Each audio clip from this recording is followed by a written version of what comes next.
Docteur, est-ce que vous pouvez nous expliquer le passage du rapport où il est question de ces fameuses 5 heures d'attente médiane? Qu'est-ce que c'est exactement? Alors en fait, le séjour aux urgences se décompose en plusieurs temps. Il y a effectivement un délai d'attente. Le patient est immédiatement vu par l'infirmière d'accueil et d'orientation qui va déterminer une gravité et donc un délai d'attente possible.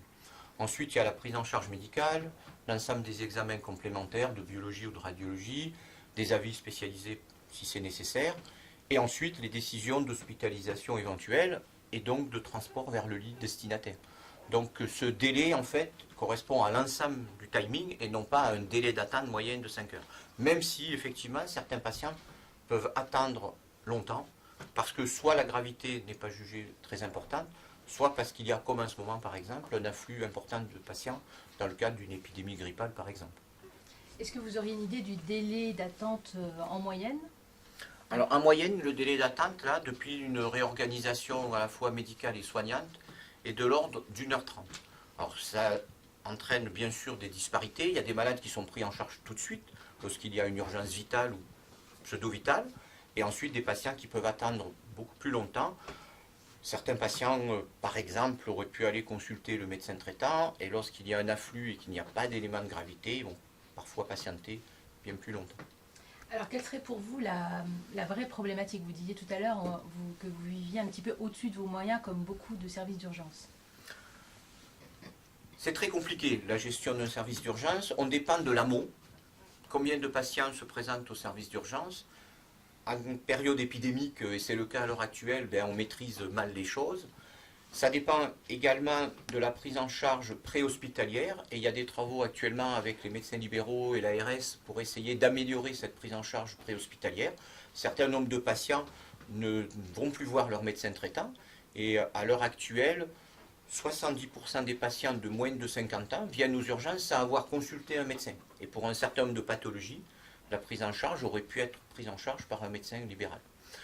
Ensuite, il y a l'organisation interne qui peut être améliorée. Et par exemple, depuis quelques jours, nous avons mis en place un scanner à l'intérieur du service d'accueil des urgences qui va considérablement diminuer le temps de prise en charge. Et puis, il y a l'aval. Et nous sommes devant des injonctions parfois un petit peu contradictoires, puisqu'on nous demande on demande aux hôpitaux de réduire le nombre de lits. Et pendant ce temps, des malades attendent aux urgences parce qu'il n'y a pas de lit disponible, comme c'est le cas à l'heure actuelle. Avec en plus une particularité à Nancy, c'est-à-dire le fait qu'il y ait 2 sites. Alors, le fait que le CHU soit bisite complique également les choses, puisque de nombreux services d'hospitalisation de spécialité médicale se trouvent sur le site de Brabois, et donc nécessitent un transport à partir des urgences de centrale pour être dirigés vers leur service de destination. Selon vous, qu'est-ce qui pourrait être amélioré au CHU de Nancy, aux urgences? Alors, dans le cadre du plan de refondation, il y a un grand projet de se regrouper tous sur le site de Brabois, et il est clair que pour les urgences, ça entraînerait d'une part des nouveaux locaux, puisque les locaux actuels ont été construits il y a de très nombreuses années, pour à peu près 25 000 passages au moment de leur construction, et que nous sommes actuellement à près de 50 000. Donc il est clair que les locaux ne sont plus tout à fait adaptés. Et comme je vous le disais, le fait de se regrouper permettra d'avoir une proximité avec les services d'hospitalisation, permettant une fluidité dans les flux de destination. Comment vous réagissez aux conclusions de ce rapport? Alors, le rapport, en dehors de la petite erreur, entre guillemets, entre délai d'attente et délai de séjour, n'est pas très surprenant. Il y a un certain nombre de recommandations dites nouvelles qui ne sont pas forcément autant nouvelles que ça. La destination préférentielle des personnes âgées vers un service directement sans passer par les urgences a déjà été proposée dans le décret des urgences en 2006.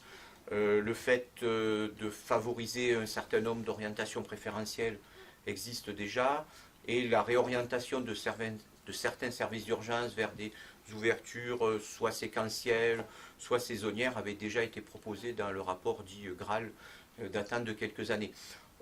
Pour ce qui est des éléments de facturation, là on n'est pas trop maître de la chose et on laissera le ministère décider de comment doit se faire la rémunération des services d'urgence à ce moment-là. Et sur la proposition de mettre en place des infirmières? Alors, là aussi, c'est pas une nouveauté dans le domaine du CHU. Le CHU travaille déjà là-dessus et un certain nombre d'infirmières sont dans une promotion de pratiques avancées, mais pas pour le moment dans la filière urgence. Il y a énormément de travail dans le cadre de l'éducation thérapeutique, par exemple. Pour ce qui est de l'urgence, les infirmières ont déjà une gradation dans leur activité en termes de postes et elles n'intègrent pas tous les postes dès leur arrivée, mais c'est tout à fait quelque chose d'envisageable et il y a des délégations de tâches qui peuvent tout à fait s'appliquer dans le cadre de l'urgence.